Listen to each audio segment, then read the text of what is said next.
celulares incríveis que não duraram muito. Galaxy Note 7 foi um dos maiores fracassos da Samsung.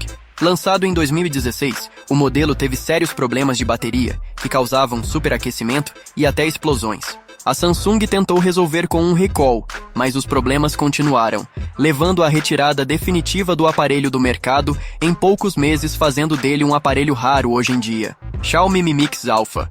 Esse era um conceito futurista com uma tela que envolvia quase todo o corpo do celular. Apesar de ter sido anunciado oficialmente, nunca foi lançado para o público em grande escala. Pouquíssimas unidades foram produzidas por conta do alto custo de produção e o projeto acabou sendo abandonado.